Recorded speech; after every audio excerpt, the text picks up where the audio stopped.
मुंबईत वनरंग नावाचा एक विशेष कार्यक्रम जो आहे तो 3 दिवसीय पार पडतोय। खरं तर हा संपूर्ण कार्यक्रम मंत्री नरहरी झिरवळ यांनी आयोजित केलेला आणि आजही अगदी पारंपरिक पोशाखात मंत्री नरहरी झिरवळ या ठिकाणी बसलेले पाहायला मिळतात।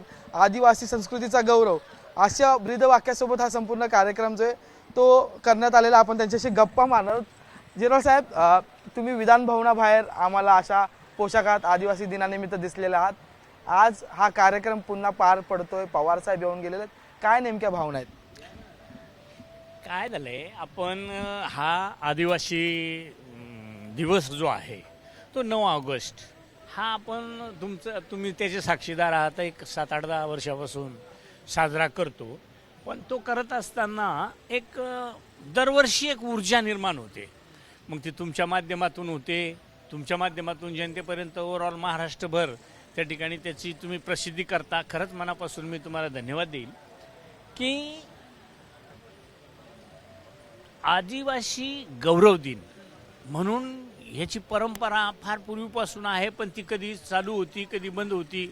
पण आता नव्यानं युवकांमध्ये एक नवं चैतन्य तयार झालं आहे आणि ज्या लोकांनी म्हणजे मग बिरसा मुंडा असतील, राघोजी भांगरा असतील किंवा तंट्या भिल असेल किंवा राणी दुर्गावती असतील, अशा लोकांनी त्यांच्यानंतर आताच्या काळातले डॉक्टर गोविंदराव गारे असतील किंवा मधुकरराव पिचड साहेब असतील, अशा समाजातल्या नेते लोकांनी समाजासाठी पूर्ण आयुष्य रात्रंदिवस कष्ट केले। काहींनी हुतात्मे झाले, हे नंतरच्या यांनी समजा समाजासाठीच पूर्ण वेळ खर्च केला। अशा लोकांची एक स्मृती जागी व्हावी, पुढच्या पिढ्यांना त्याचा इतिहास कळावा, हा दृष्टिकोन ठेवून महाराष्ट्रभर अगदी खेड्याखेड्यांमध्ये हा कार्यक्रम आयोजित केला जातो।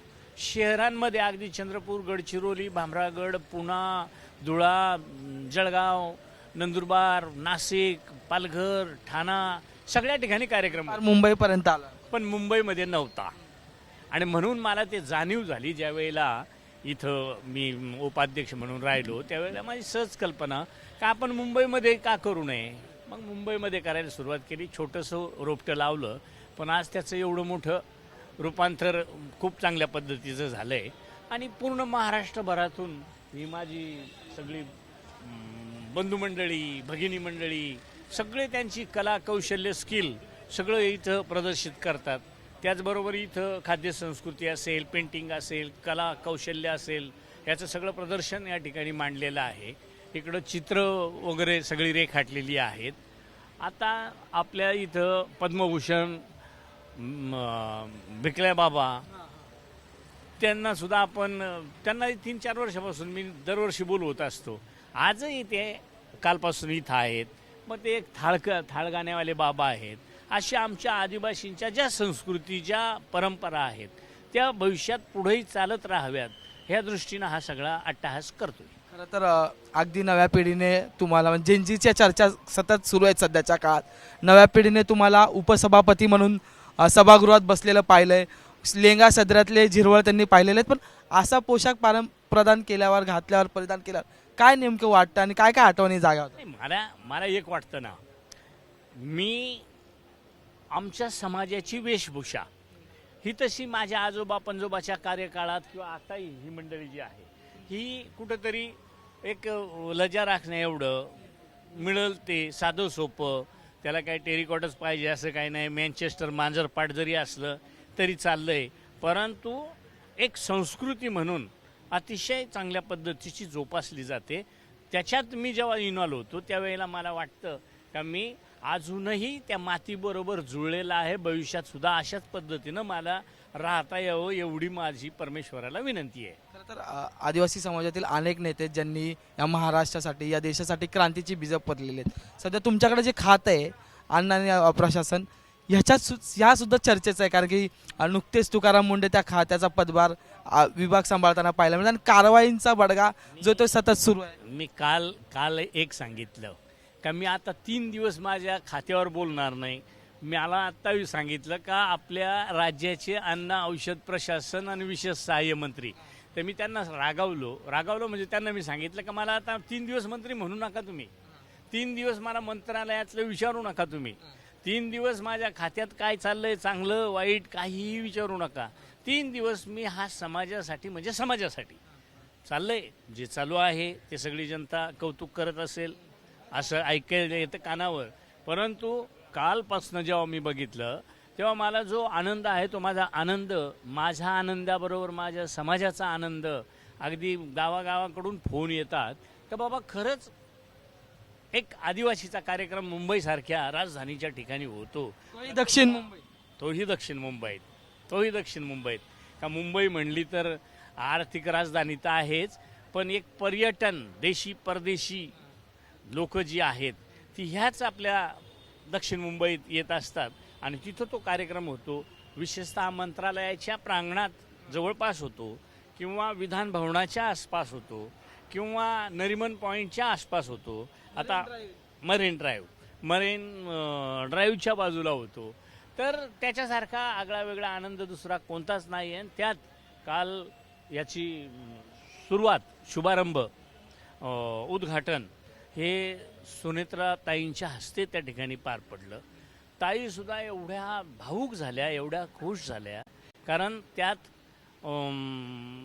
सगळ्या नेत्यांनी, मग पवारसाहेब असतील किंवा पिचड साहेब असतील, गोविंदराव गारे असतील, अजितदादा असेल, यांच्या सगळ्यांच्या कामाला, सगळ्यांनी केलेल्या सहकार्याला मी उजाळा दिला. आज शरद पवार आले आणि तुम्ही तुमच्या जुन्या आठवणीत रमलात. नेमके ते किस्से काय होते?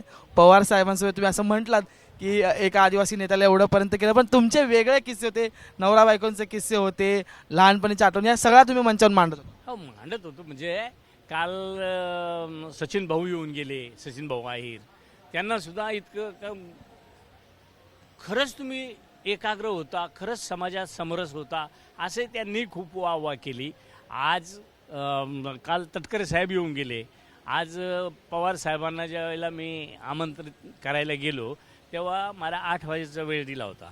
मला पुण्याला कार्यक्रम आहेत म्हणे, मला जावं लागेल पुण्याला, पण मी 8 वाजता तुला भेटून जातो.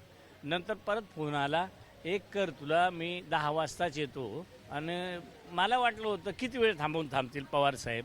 थांबले तर थांबले 5, 10, 15, 20 मिनटं, पण चक्क 1.5 तासभर साहेब थांबले.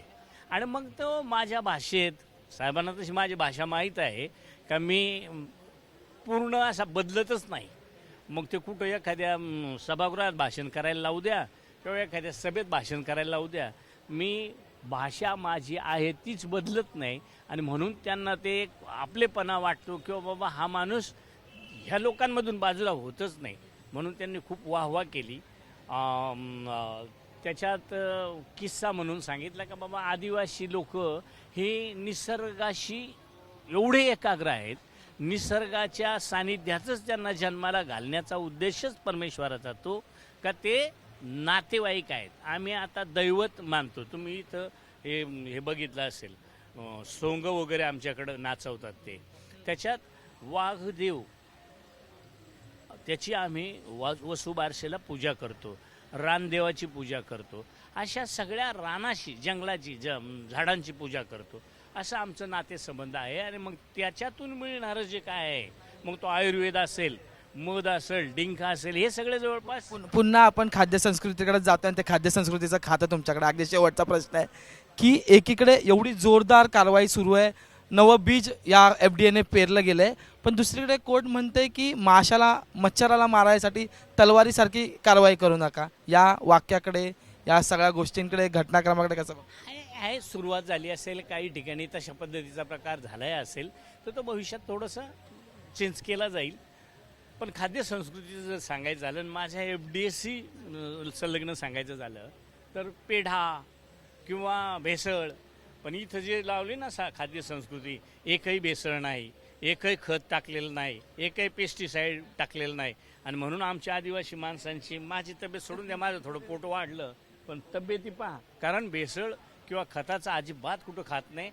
पेढे बनवतात, मऊ फुलाचे पेढे, आम्ही ते पेढे नक्कीच चाकू. धन्यवाद आमच्याशी बोलण्यासाठी. नरहरी झिरवळ मंत्री आपल्यासोबत होते आणि जे प्रशासन त्यांच्याकडे, तसंच त्यांनी म्हटलंय की आम्ही आता जे अन्न ठेवलंय ते कुठल्याही भेसळीचं नाही. व्हिडिओ हेमंत कदमसह मी अजय माने, ABP माझा, मुंबई. ABP माझा, उघडा डोळे बघा नीट.